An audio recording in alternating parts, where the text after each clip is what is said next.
everyone, today habang sinusundan namin si Kostya kanina, Valia gave us this one, ginataang santol, and she told me na galing daw to sa kanilang subscribers, and they told na they will give to us, they will share with us, and thank you po sa kung sino man po yung nagbigay sa kanila para i-try namin. So later we will try this one, and it's also my first time to see such thing, ginataang santol. Meron parang ganon.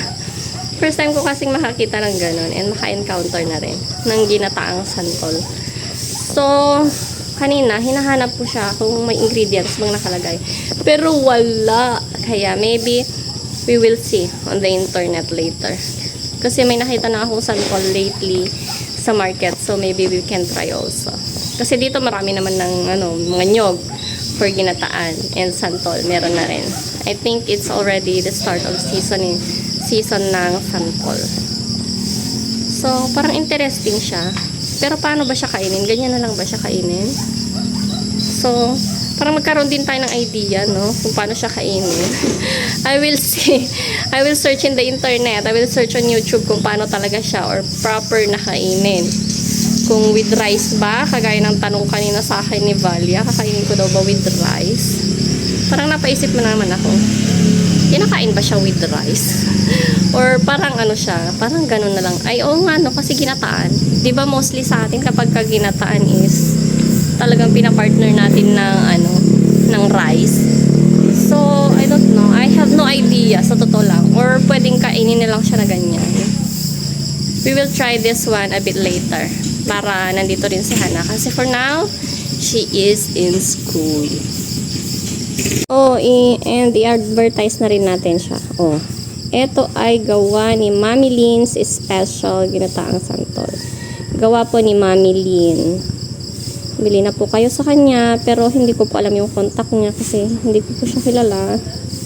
And hindi ko rin po alam kung taga saan siya, kasi walang nakalagay here. Pero bet ko to, nakalagay dyan, made with love. O diba? Tapos homemade din siya. Yun. Homemade, freshly cooked, and no preservatives added. Pero lang, naisip ko lang, diba since ginataan siya, pwede siyang mapanis. Paano kaya yung delivery niya? Paano yung delivery time niya along the way? Kasi kapag here, inaabot siya ng 3 days to 1 week. Kapag via Shopee, ganon.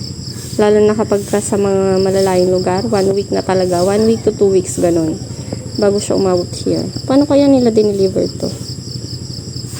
Curious lang ako. And now, it's time to fetch Hana at the school. Tignan nyo yung daanan namin dito. O, ganyan na siya. Dati, wala pa yan. And then, maliit na butas lang. Hanggang sa laging umuulan, naging ganyan na. As in, super laki na siya. And not passable na. Kaya, dito na ako. In this part.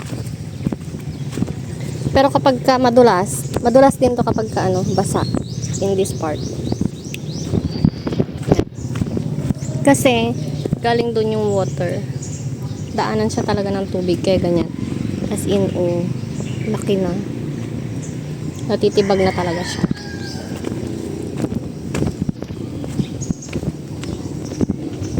And nung kasagsagan ng nung ulan, may naglagay ng ganyan, here. Tapos may nakasulat dyan, Station 6. Parang may activity ata yung mga sa church noon, yung mga kabataan.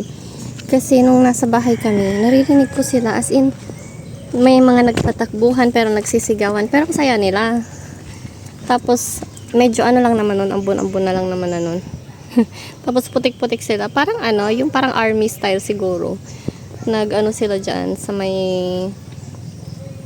susulong sila dyan, sa may silong yan, parang ganon. Idea na-imagine ko lang, siguro ganun. Sinearch ko kanina sa YouTube yung about sa ginataang santol. Yun pala yung tinatawag na sinantolan, kasi naririnig ko na dati yun, sinantolan. Pero yung ginataang santol is as in talaga ngayon ko lang siya narinig, and ngayon lang din ako makakatikim. Later, try natin. Tapos, nag-curious ako, ano kaya yun? Maasim kaya? Kasi Kasi 'di ba ang santol is maasim.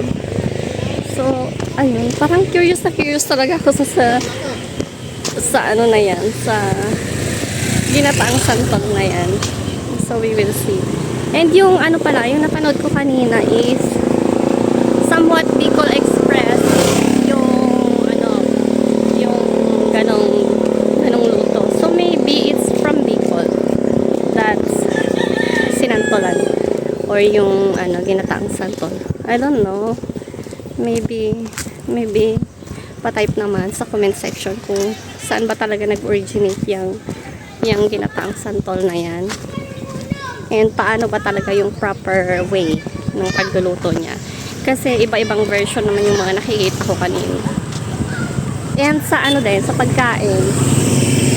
Ang nakita ko kanina kasi, may nag-comment doon sa video na yon na tinignan ko kung paano niya niluto. Sabi niya, nung last time na kumain ako niyan, nakain ako ng 6 na cups ng kanin, sabi niya. So, meaning, kinakain siya with kanin.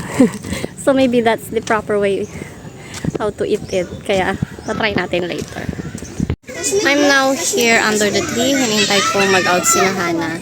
And naalala ko lang, kanina pala, meron din ako nakita na na nilagyan din nila ng meat, yung santol. Kaya ano kayong pagiging lasa nun? Si Ruchka, ayaw nang magpatali, kaya hindi ko na siya nalalagyan ng leash kasi hindi ko siya mahuli-huli, tinatakbukan niya ako. There they are, coming! Sa? No, ich подписчики подарили нам еда, ginataang santol. Хочешь попробовать? Да? Да. No, Valin, мальчики. Ito na. Ipapainit natin to kasi feeling ko mas maganda at mas masarap siya kapag ka napainit. Ganito siya, nakasil siya talaga. Diba? May siya. Sealed for your protection nakalagay. We will now open it. And syempre ganito siya kasi nga naman may gata. We will now reheat it.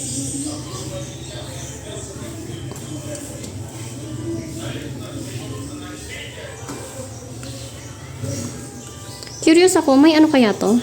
May meat kaya? Kasi yung napanood ko kaninang naghahanap ako ng mga ganito na recipes sa YouTube. May nilagay silang meat and konti lang muna. Tatry lang muna natin.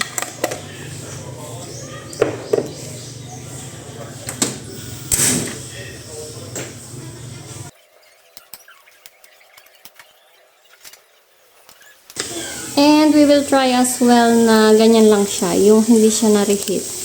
Tingnan natin kung ano yung mas masarap. Pero konti lang. Ayan, okay na. Parang siyang parang bagoong yung itsura niya. Yung shrimp ba? Yung shrimp paste. Parang ganun. Yung alam mo yung amoy niya is parang langka. Ginataang langka. Ang sarap ng amoy. Yan, napainit ko na siya. This is ready already. Baka masunog pa kapag pinatagal ko.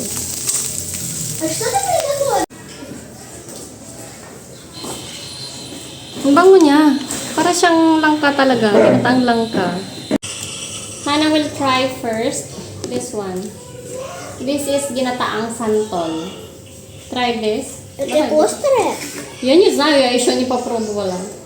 Трогай. Попробуй очень немножко с рисом. Не надо руками. Вот так. Давай, we will see, кому вкусно не Хана. Это тоже надо будет? Да.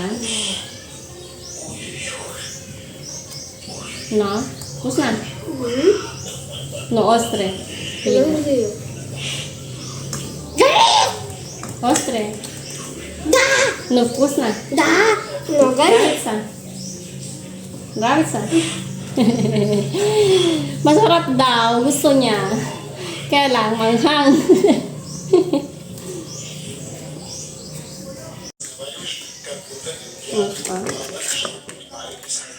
Это наш соответствующий огнетушитель. And now I will try as well. Мы только это пока что попробуем. Да. Сначала это не острый. М.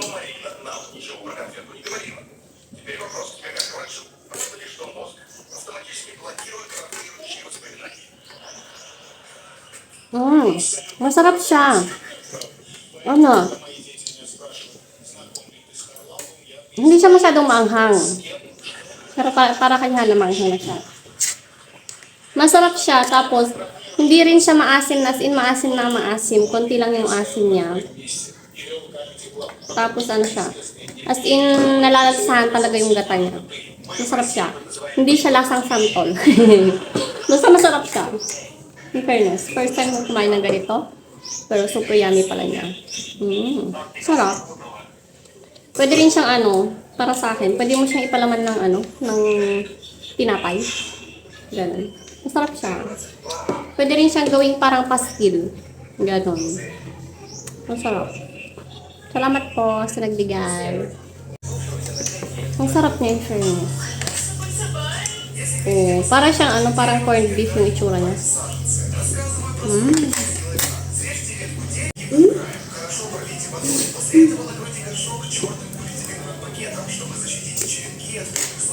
Все, выключай. И собаку. Tama nga yung yung nag-comment sa nakita kong video. Kasi, mapapakain ka talaga ng maraming kanin. Masarap niya. Kahit konti lang yung ulam, konti lang na kunin mo na ganyan, tapos maraming kanin na yung makakain mo. Pag ako, sarap. Nag-try ako magluto ng ng ganito. Ng corn soup, pero naubos na yung kanyang sabaw. Tapos nilagyan ko siya ng egg.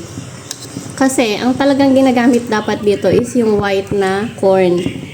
Pero, tinry ko lang, baka pwedeng yellow, yung sweet corn. Okay naman para sa akin yung lasa. And, dalawang portion yung ginawa ko. Isang ganito na walang moringa or malunggay, and the other one has. Kasi, nihanan ng may malunggay. Kung minsan. Minsan as in tinatanggal niya. Isa-isa. Alam mo yung as in na yung malunggay, ang liliit ng leaves niya, pero iniisa-isa niyang tinatanggal. Kaya yan, nag-separate na ako ng walang malunggay talaga. Ito, try ko rin yung hindi ko, yung hindi ko pinainit. Ano pagkakaiba na yun? Mas masarap yung na-reheat kesa yung hindi. Para sa akin. Я знаю, что это очень вкусно, но острый. А если бы нет, это уже бы закончилось. Yan. May Arnis na naman daw sila today. And they are so excited.